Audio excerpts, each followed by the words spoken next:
You are all at the free webinar, Designing Interactive Software and Products. And today's free webinar is being brought to you by Situated Research and also myself, Michelle Ann Sherritt.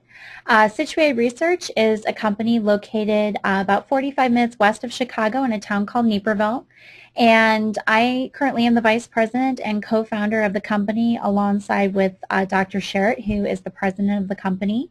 And basically, Situated Research, we work on usability and the overall user experience, and that pertains to products, software, video games, and websites. The layout for today's presentation is we're going to go ahead and do a brief introduction. We're going to get right into the presentation. We'll do an overview of what we are going to be talking about today and then going into more detail. And then at the very end we will have Q&A.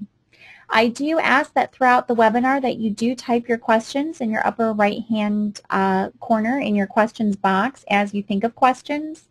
That way when we do get to Q&A, we can go ahead and go through those questions in order, and that way if I need to go back in slides, it'll make logical sense for everybody.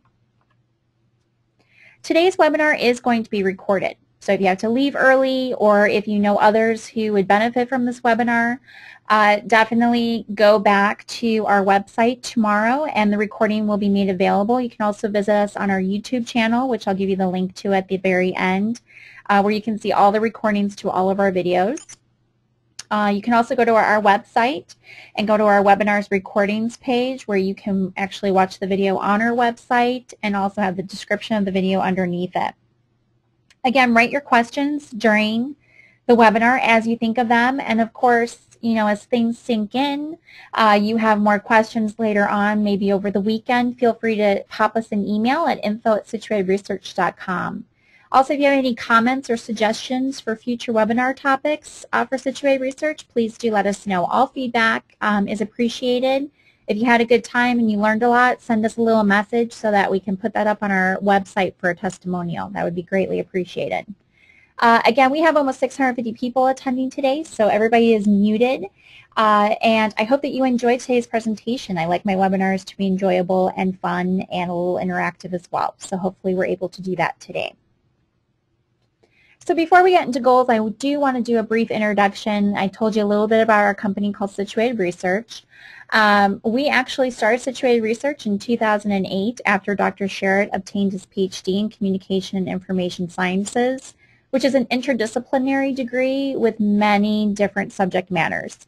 And of course, usability is the main focus. So that is our focus of our company. My background is in behavioral psychology. And together we have over 16 years of usability research and testing expertise as well as web design expertise. And we help companies all over the U.S. and actually we have some international clients now as well. We'll kind of get into that at the very end, what we offer. So let's go ahead and talk about the goals for today's session. We want to make sure that everyone here today is informed about interaction design. So we're going to talk about what interaction design is and how it can help you in your design processes. We're also going to talk about everyday items that you use in your everyday world and how those are user-friendly and how they are not and why not.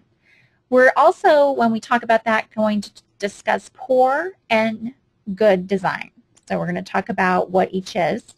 We're also going to talk about qualitative versus quantitative testing, what the difference is. We'll also discuss designing for websites and software. And of course, we'll discuss several different testing strategies that you can have done to your product, software, video game, or website.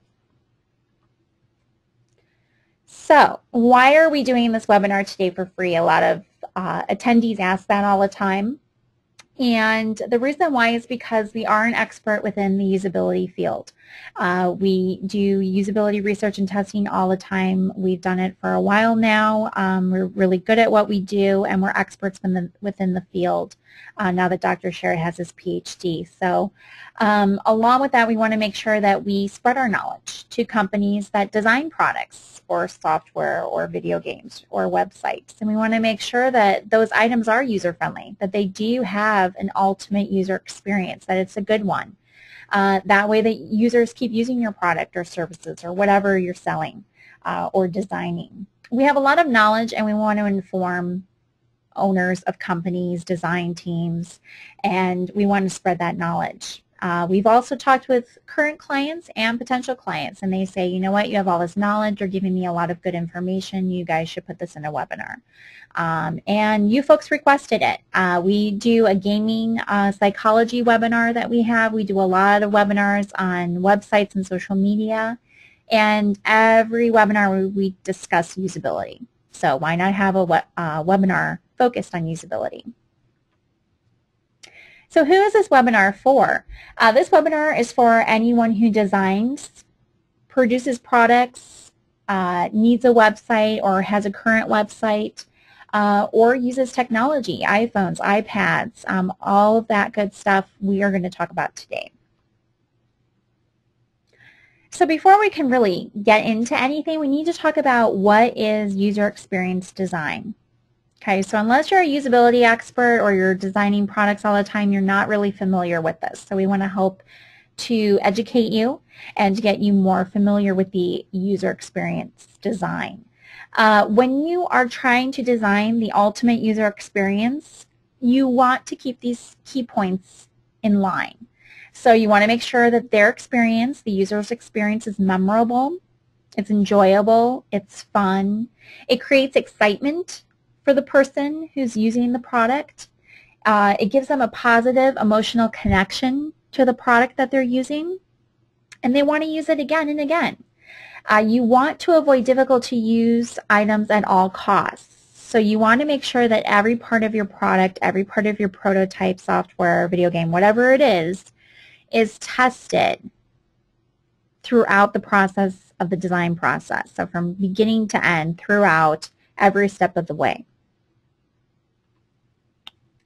So I throw around this term usability, and some of you who are attending today are familiar with the term and some of you are not. For those of you who are not, usability really requires less mental effort for a user. So if a user is using a piece of software and they have to think a lot and they have to think about connections and the way things are working or how the piece of software is working or how things are linked together, that's requiring a lot of mental effort, which can lead to frustration and then can lead to the user not wanting to use the product. So if you have good usability, there should be very minimal mental effort by the user. The other thing is that users will make fewer mistakes if the product is usable, if there's usability involved, because you've already worked out all the kinks, you've worked out all the bugs. You've actually had people come in and test the product, and you know every scenario that could happen, and you've accounted for it and you fixed it so that the user who purchases this product will make very few mistakes. You want to make sure also that a usable product accomplishes a task for a user.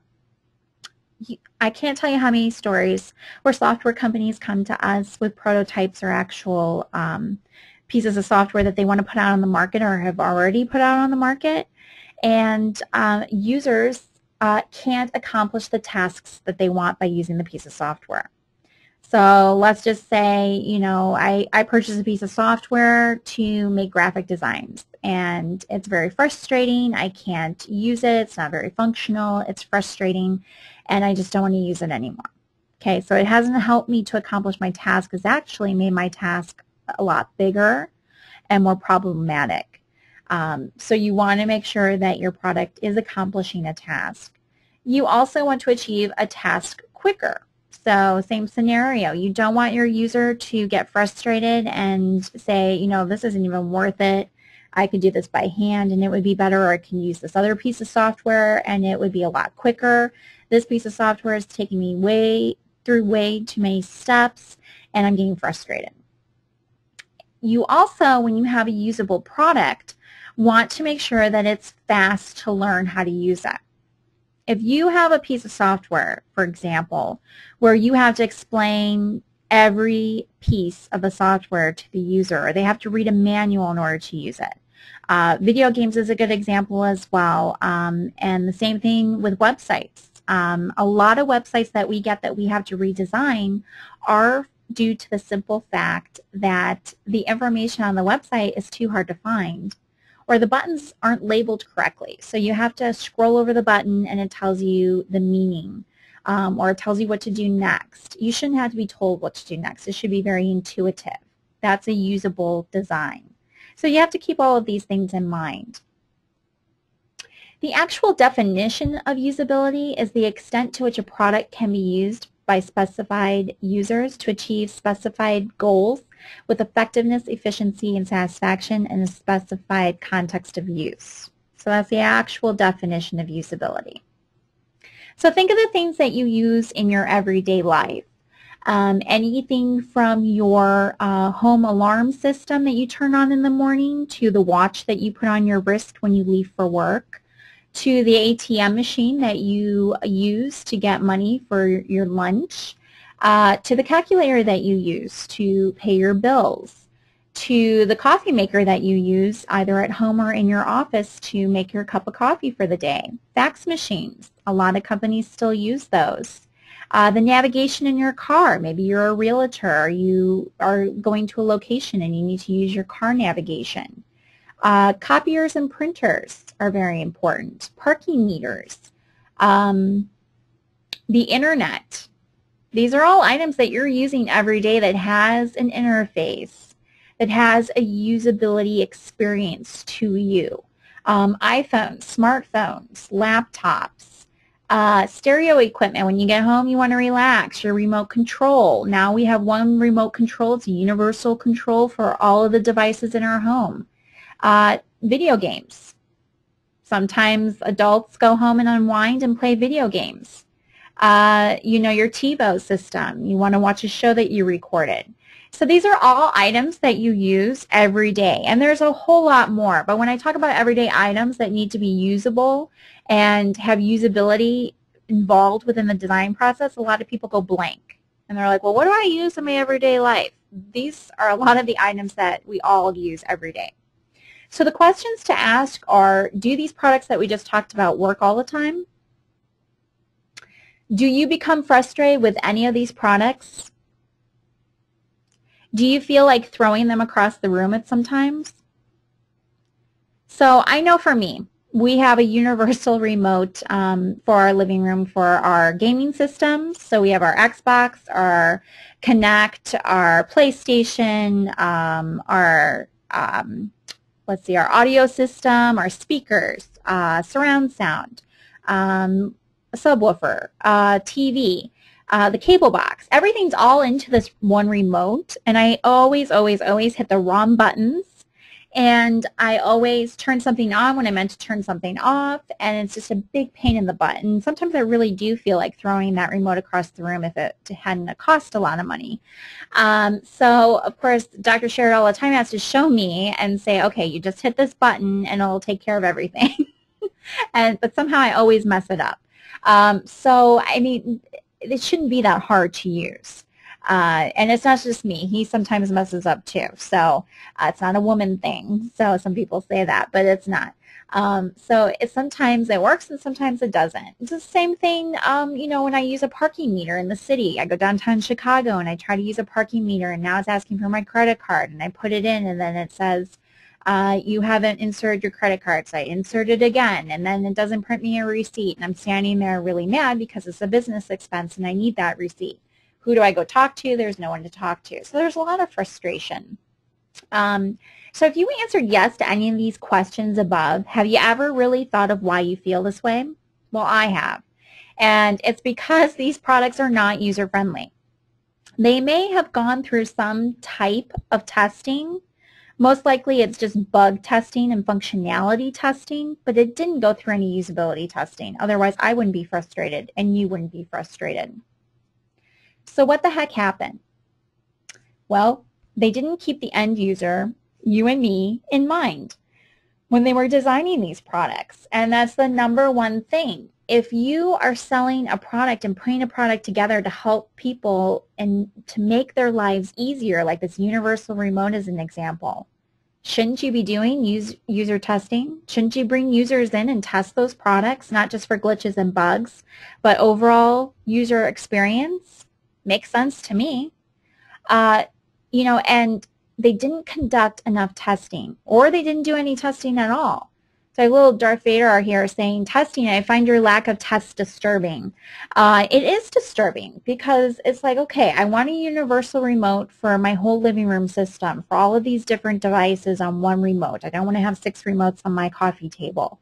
And they're not thinking, okay, I'm the user, I'm sitting in my living room, what buttons would make sense, what icons would look right, what would go with what. They're not thinking about any of this because they didn't do any user testing. Or if they did, they didn't do enough of it. So let's talk about good versus poor design. Good design is, it's easy to learn, it's easy to use, it's engaging, it's effective to use, it's enjoyable, there's credibility, there's desirability. Because if there are all these items, I'm going to say to my girlfriends, okay, this universal remote's great. You need to go to whatever store and you need to buy one because it links everything together and it's really intuitive and it's really easy to learn and it's just great. I don't have 6 remotes on my coffee table. And then they're going to go out and they're going to buy it because they trust me. And I'm going to go on my social media outlets because I am all about social media and I talk about products all the time. And I'm going to say, guys, this remote is great because of blah, blah, blah. And I'm going to have a lot of people go get it. And so word's going to spread very quickly, especially on social media nowadays. But if I experience a product that's horrible and I'm using it all the time, I will go on Facebook and complain about it. I will tell my friends about it. I will tell my other social media friends about it as well. So word will spread very quickly. So you have to, especially now with social media and the way that word is spreading like crazy to anyone and anybody around the world, you have to make sure that your product is usable and user-friendly. So a great interface is where you're using familiar objects, items that people can relate to, have used for years, icons, whatever.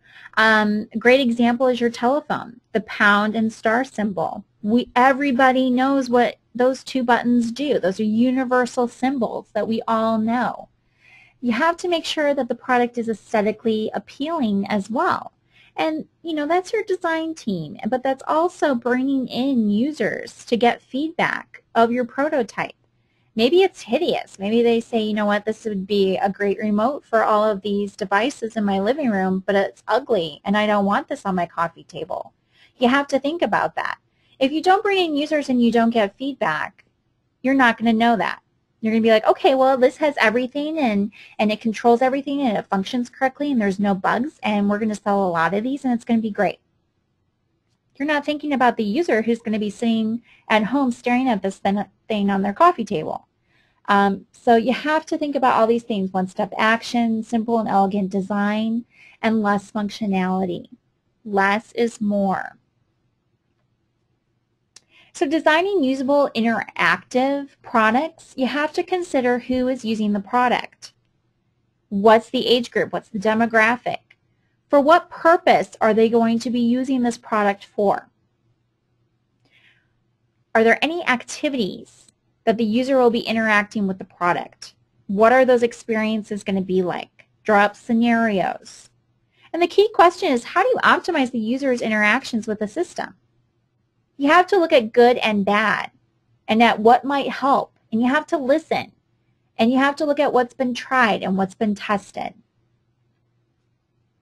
So what is the user experience? Here at Situate Research, our motto or our key statement is that we create products for the ultimate user experience. We want to make sure that users have the best experience when using your products. Doesn't matter what it is. So in order to do that, we have to have them test the product. We have to get their feedback, and then we have to report that back to the companies. That's what we do. So the overall user experience holds a lot of pieces. We have to look at objectives. What are the user needs? We have to look at content requirements, functional specifications. We have to look at interaction design. We have to look at information architecture sometimes, especially for websites. in pieces of software. Interface design, what is the interface going to look like? It has to be logical as well. The navigation design, information design, and the overall visual design. So these are all components of the overall user experience that have to be applied to every product that we're designing. So there are some planning tools for interaction. One would be a flowchart. This is a great way to illustrate visually a method or procedure of doing something where the result entails solving a problem. So basically, it's a tool to assist program designers in fabricating the final program or interactive. Okay?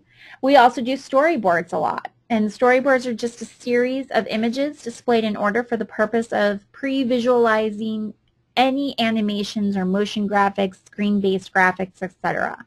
We want a storyboard of what the user experience is going to be. We also do mood boards, and they work as an extension of personas. So we create an immediate, understandable visual reference for each one. And then we come up with personas, and we look at those, and we evaluate what the user experience is going to be. And we also do mapping. Mapping is key with software and websites. So with mapping, this actually is a site map for a website.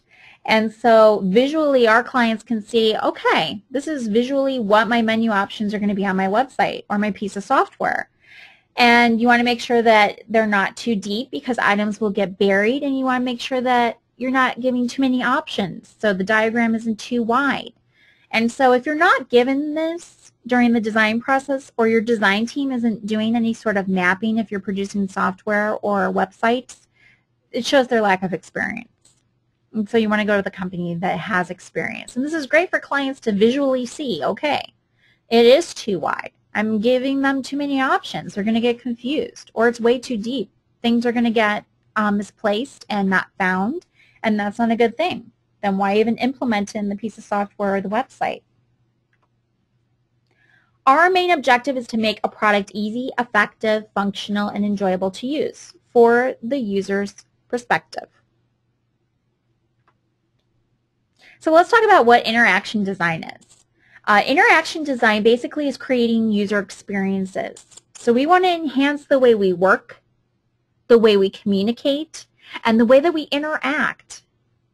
We want to support, not restrict users. So we have to think in terms of the tasks and not in terms of the system. So many companies come to us where they don't have usability people on their team, and it's just the design team, and they're just designing the product or software or video game. They're not doing any testing. They might at the end bring in users to play the game just to find glitches within gameplay, or they might pay megabucks to game usability companies to find those glitches and give them video clips. However, here at Situate Research, we do a whole heck of a lot more. We're looking at that overall user experience. So of course we look at glitches within gameplay and the interface. But we're looking at, okay, at this certain point within the game, users get frustrated, and this is why. And here's the suggestions and solutions for fixing this. And so we have meetings, and we go into it with our clients, and we help to make that user experience better. Because if that user experience isn't there, and it sucks, and the user gets frustrated, guess what? It's common sense, people. They're not going to buy your product anymore. They're not going to promote you on social media outlets. They're going to say your product sucks. They're going to report you to the BBB. They're going to call your customer service line. They're going to, go off the deep end and never buy your product again.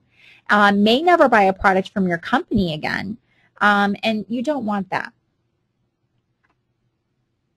So here at Situate Research, we like to say that there are too many cooks in the kitchen. And the reason why we say that is that a lot of companies do have usability teams. But again, they're not specialized in usability. What they're specialized in is finding glitches within gameplay and bugs within code. They might bring in users to play the game, but again, they're looking for glitches within the game. They might ask for a little bit of feedback. How did you like the game? Did you like the graphics? Did you like the storyline? That's all great, and that's all needed, and that's all part of usability.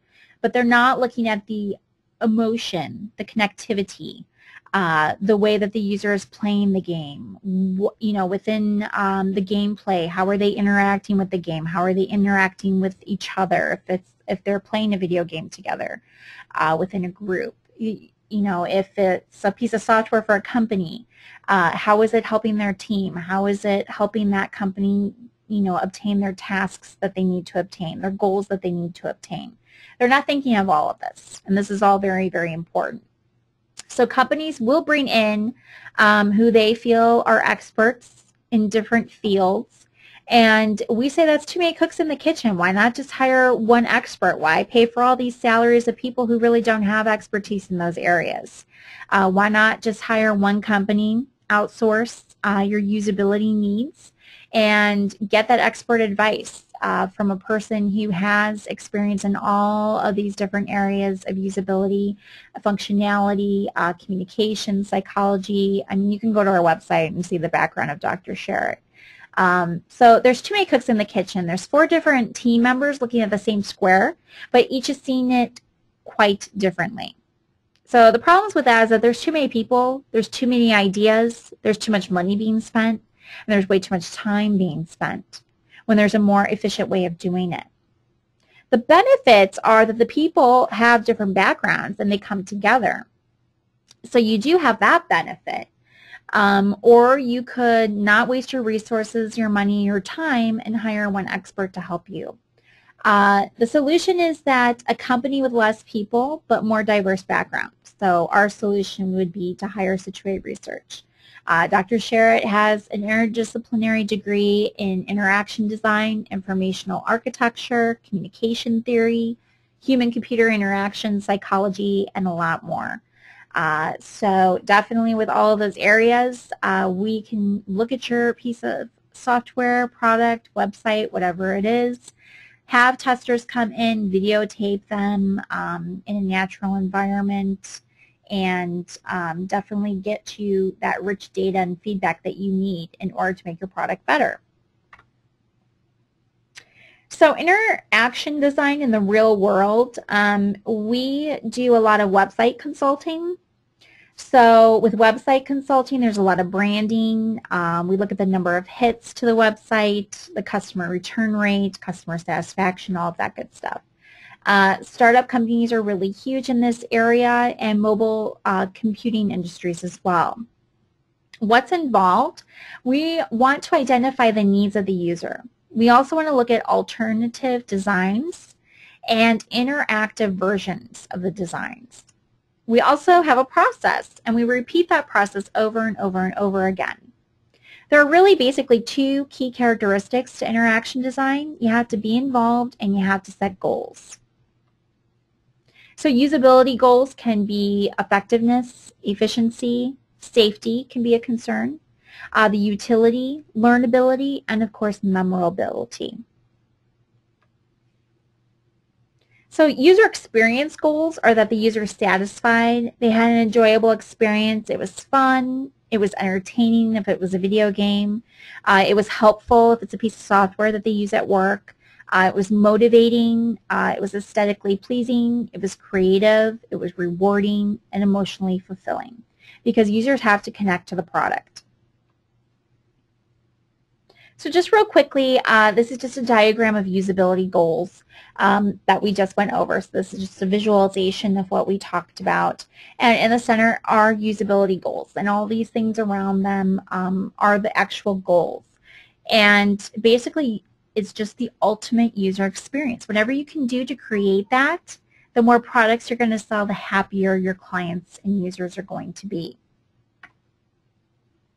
So for designing usability principles, you want to get feedback from the users who will use your product. Makes sense. The principles, there's theory-based knowledge, there's experience, and of course common sense. And believe it or not, these components are not being obtained within design of products. Companies just aren't using them. They're just saying, okay, there's a problem, there's a need for this item in the world, let's produce it, let's make it, let's promote it, and let's sell it. Well, that's all great. You might sell a lot of your product, but if the user's not happy, what's the point? Yeah, you sold a lot, you made a lot of money, but now your customer service line, the phones are ringing day and night, so you have to pay those people. Your ratings and consumer reports and on the internet, especially with social media, are not that good. And people are spreading the word and saying, dude, don't buy from this company. I bought this product and this is what happened and it wasn't a good experience. So you have to keep all of that in mind. So what users should see and do when they carry out their tasks: visibility. Voicemail systems are great for this. Feedback sends them back information. Constraints, graphical user interfaces. Mapping, we talked about that earlier. It controls and effects in the world. Consistency, you have to follow rules. And affordances, these are attributed to objects that allow people to know how to use something. So let's talk real briefly about heuristics and what those are. It's a key component of usability, and design principles are used in this practice. You have to speak the user's language, and you have to evaluate prototypes. The heuristics that we look at are visibility, so the design. Is it appealing to the user? Is it a good match? Is there user control? Is there consistency? Consistency is key. We have so many companies that come to us with products and they're not consistent. Our websites to evaluate and look at, and they're just not consistent. They look different on every page. So consistency is important because users gain trust within your product or piece of software if there is consistency. Is there help for users? Do you offer some sort of help solution? Are there errors? Recognition, does it recognize the user when they do something well? Their flexibility, aesthetics are important, and help and documentation are important as well. So the benefits of usability is that it is key to the business's success. It increases sales and revenue. It can get you higher site traffic on websites. It can improve feature use, better user performance, increase productivity, decrease training and support costs. If something's user-friendly and they can learn it quickly, the company doesn't have to pay a lot of money for training and support. It reduces development time and costs. It also reduces maintenance costs. And it increases customer satisfaction. So now we're going to talk about types of research. The two main ones that everybody has heard about is qualitative and quantitative. So we're going to talk about each right now. Qualitative studies are the most meaningful form of user testing. They're aimed at producing patterns of user behavior to help you discover what works and doesn't work in the design. So the goal is to serve your users better by completing a recursive analysis of videotaped user behavior. That's how we do this here at Situate Research, is we videotape the users. These tests do not generate large amounts of statistics. Rather, they find your users' frustrations and can gauge important aspects such as user satisfaction and motivation. So we base our analysis and testing on 60 different areas of usability. And we get rich data from the video analysis. So this can be done on software, websites, intranets, mobile apps, video games, products, prototypes, mock-ups, wireframes, anything we can do qualitative video analysis on. Any company who's interested in having their software or product tested by an independent expert who has pioneered a new methodology for improving the user experience should have this study performed. Our qualitative studies take anywhere from a half a week to 2 weeks. And we do testing with 4 to 6 users. And we recommend it at the early stage of the design process. And the number of analysis days is 3 to 6 weeks. And the completion time is 8 weeks. And so you get a written report with all the tests that we do. You get a written report and video footage of users completing the tasks that will be presented to you, the client. And then you also get a written report that will describe the problems that we found and the issues with the design, as well as solutions. So the report will address 3 levels of recommendations. specifically usability problems in the user interface along with recommended changes. We'll also put in their task support and communication analysis on how well your design communicates and supports users' top goals. Also, we'll discuss future usability directions for the design and our recommended strategy for achieving significant advances in the user experience based on patterns in user behavior. So this is all incorporated within our qualitative video analysis. Then we have our quantitative video analysis, and this is also very traditional.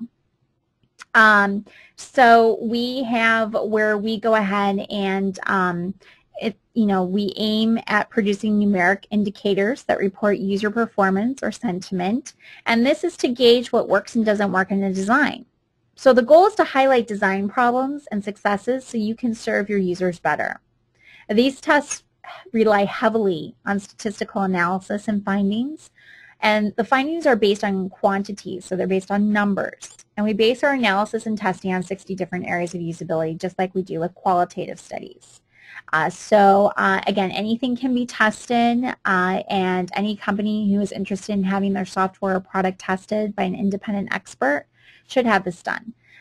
For quantitative, we take about 20 to 30 testers, and the testing days are about 3 days to 2 weeks, just depending on schedules and all of that good stuff. We do recommend this at the early stage of production and design. And the number of analysis days is 2 to 3 weeks, and the completion time for this is 4 weeks. We also do express testing. This is another test that can be done in usability. And express testing is geared towards projects that need quick feedback from a usability expert.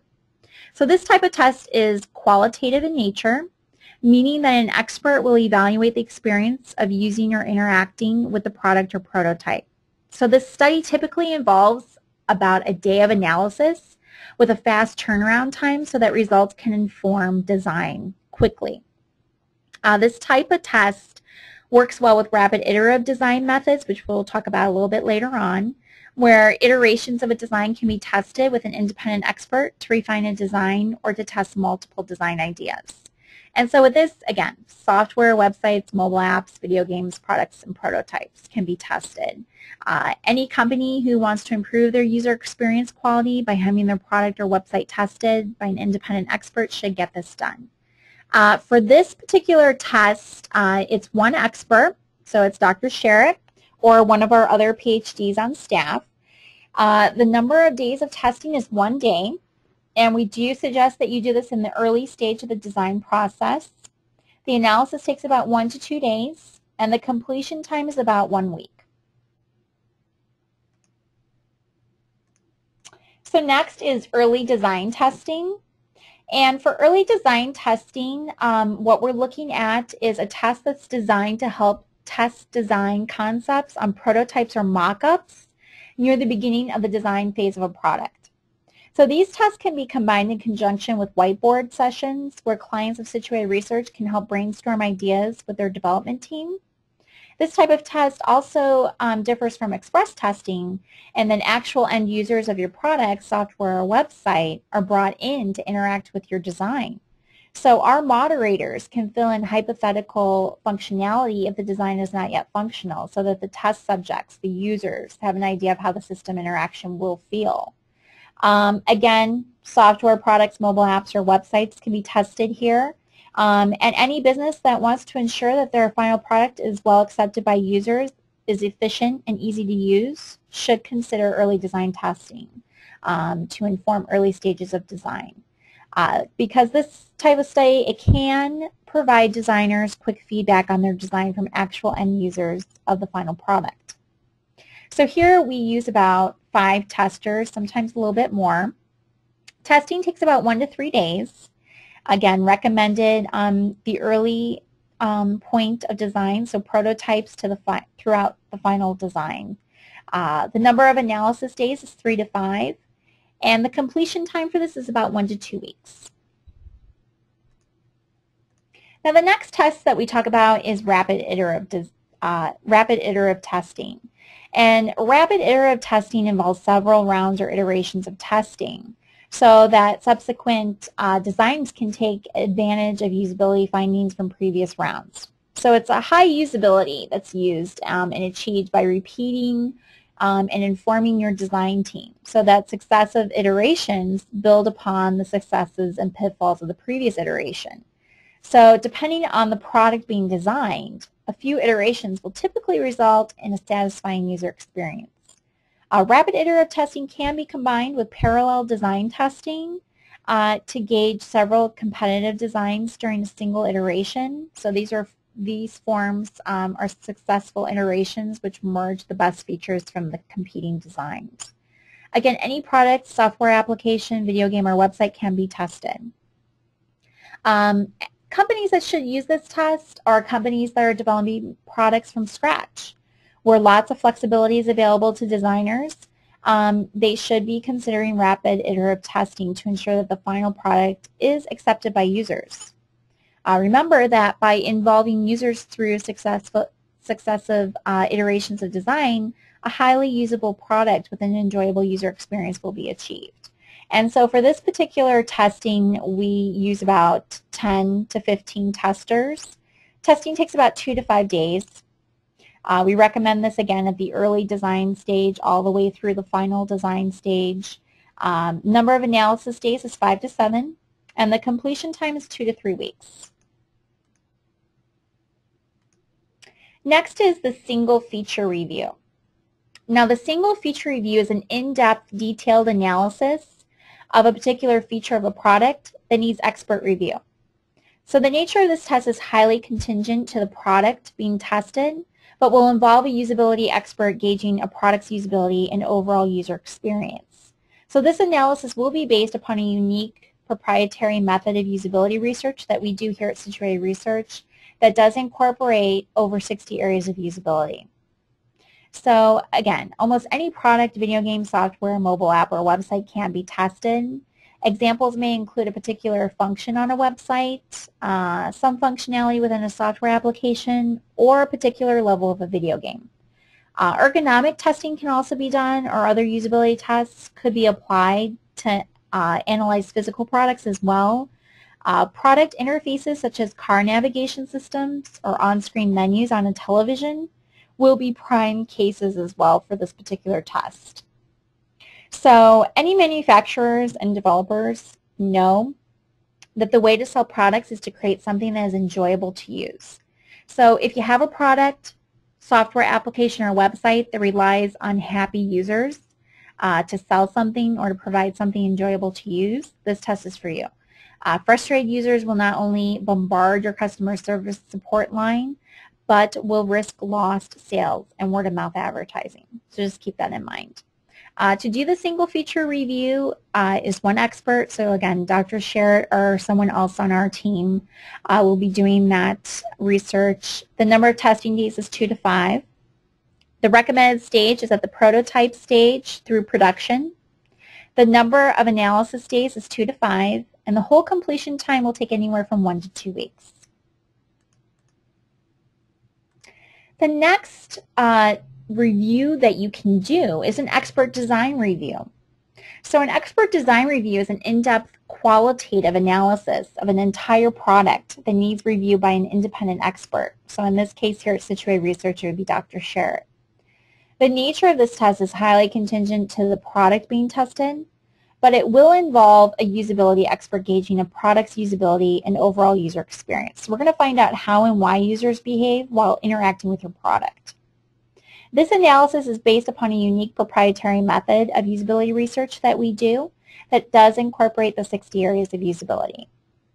Again, any product, video game, software, mobile app, or website can be tested. Ergonomic testing can be done as well, or other usability tests could be applied to analyze physical products such as an office chair or a microwave, whatever you use in your everyday life. Product interfaces such as car navigation systems or on-screen menus on a TV would be prime cases as well, and analysis would evaluate the product as a whole. So again, any manufacturers or developers who want happy customers and want good overall user experience should get this test done. The number of testers is 1 expert plus 2 to 3 users. And the number of testing days for this test is 2 to 3. Again, starting at the prototype stage throughout production. Analysis days is 1 to 2 weeks. And the completion for this project for the expert design review is 1 to 3 weeks. Next is our competitive benchmarking test. A lot of software companies have been approaching us and saying we want to do some sort of marketing where we are comparing our product to our competition. So we do these a lot. Basically what a competitive benchmarking test is, it is a performance-based statistical analysis of your product with up to 3 of your competitors' products.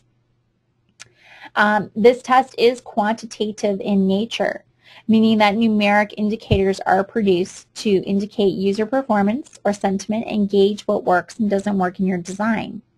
For example, timing a common task across several products could indicate which is the simplest to use when coupled with other statistical data.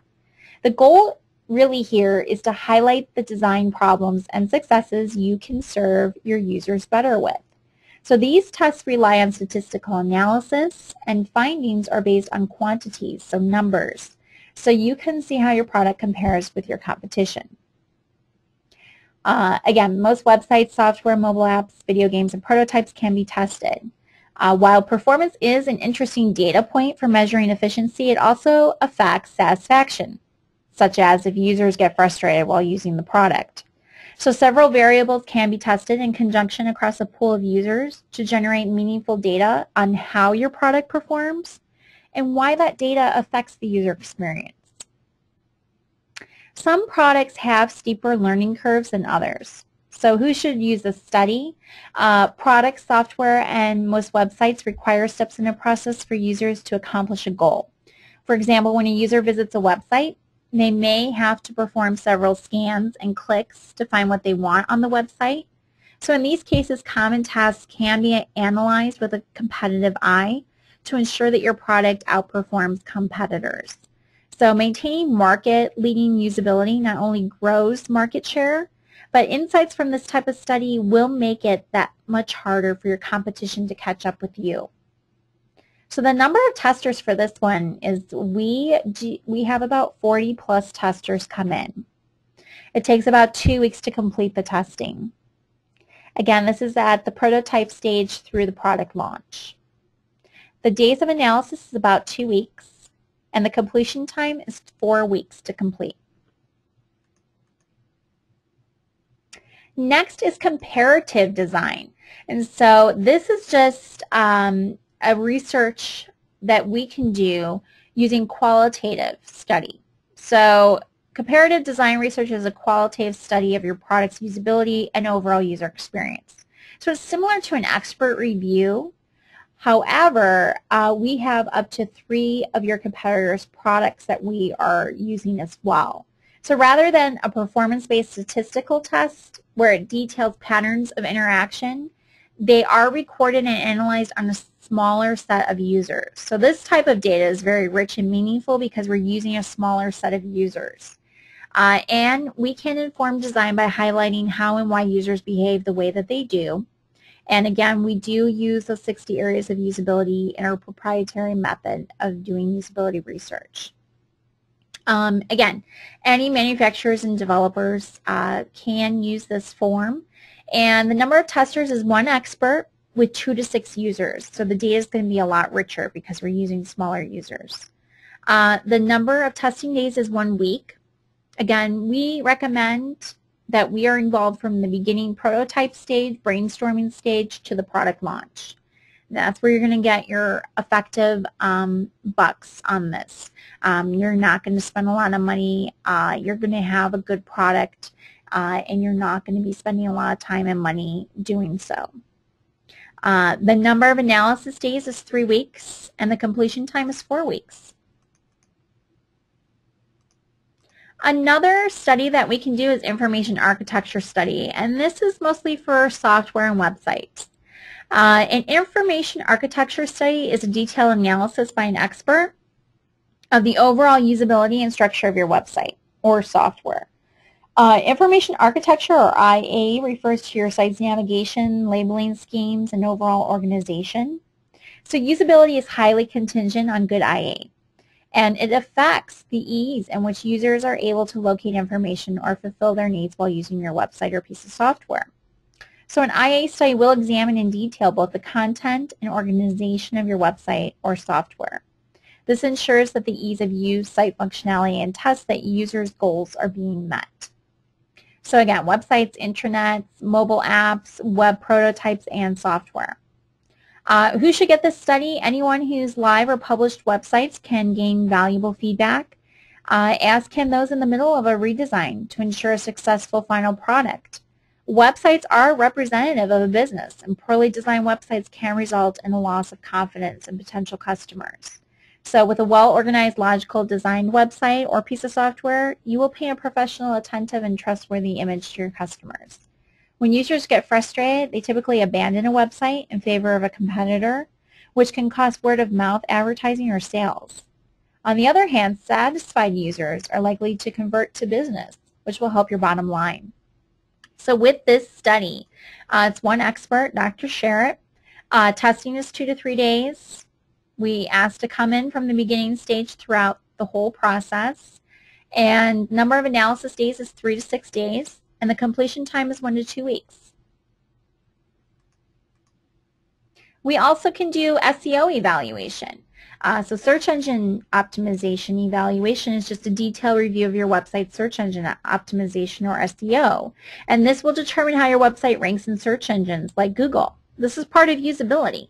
And so any live website, any company that has a current website can get this done. It requires one expert, 1 to 2 days of testing. Again, we asked to be brought in right at the beginning. Analysis days is about 2 to 4, and the whole completion time is 1 week. We also do mobile app testing. So mobile app testing is designed to evaluate the usability of a mobile app or to test the usability of a website on a mobile device. Mobile devices include a wide array of devices like the iPad, iPhone, BlackBerry, or Android-based phones and tablets. So as these become more popular, you really have to think about it. Are you mobile? And how is that mobile experience? So again, anyone who has a live product or is publishing one or is redesigning one right now should have this done. Testers, we bring in about 5 testers. Testing takes about 1 to 3 days. Again, bring us in at the beginning of the stage process. Analysis is 4 to 7 days, and the completion time is 1 to 2 weeks. We also can do homepage design. And homepage design is a detailed usability analysis of your website's homepage. So your homepage of your website is the first thing that users arrive to when visiting your site. So we have to research how users form an opinion when they first get to your website, because research does show that within 50 milliseconds of viewing a web page, they know if they want to stay or leave. So in other words, the first glance of your website causes a cognitive chain reaction in your users, and it affects how they evaluate you and what your company has to offer. So you have to make it count. So we evaluate your homepage, and that takes 1 expert, and that takes about 2 to 4 days for testing, and the analysis takes about 3 to 5 days, so the total time is about 1 to 2 weeks. We also conduct international usability testing, and this just means that it involves relocating us. So our whole team, that would consist of Dr. Sherritt, myself, and a project manager, would go out to your location. If it's an international location, like I said, we have a lot of international clients now, so we're flying all over the place. And we work on site, and we do our usability testing there on site. So basically the number of testers is variable depending on the tests you're going to have done. Testing days are anywhere from 1 to 2 weeks. Analysis days are 2 to 4 weeks, which can be done back here in Chicago. And the completion time is about 3 to 6 weeks. And lastly, we have additional services. And those additional services are remote usability testing, where we will go to your location within the United States. Of course, travel costs and all of that would need to be included within our quote for you. And we conduct the testing on site. We can also do implementation of surveys and statistical analysis with those. We don't generally like to do focus groups, but we do offer it because some companies really want to have focus groups and independent reviews, so we will do that for you. Of course, we do video game usability. We also do testing of rich media applications and online games, and we do testing of shopping carts and e-commerce as well. So that was a lot of information and a lot of services that we offer here at Situated Research. To get more details about those services, to learn the costs involved, to get a quote, visit our website at situatedresearch.com/usability/pricing.php. And that will take you to all of the studies that I talked about. We'll go into the deliverables that you get for each study, the starting price. So if you have any questions, email us. If you'd like a quote or you'd like more information, just shoot us an email. There are also white papers on each study as well so that you have that information too. So now we're going to do Q&A. So this whole time, I hope that you've been typing in questions. If you haven't, what I'm going to do is go to our Contact Us page, and we'll review that while you are typing your questions, and then we'll go ahead and answer those. Sometimes we have questions and sometimes we don't. So we'll see what we've got today.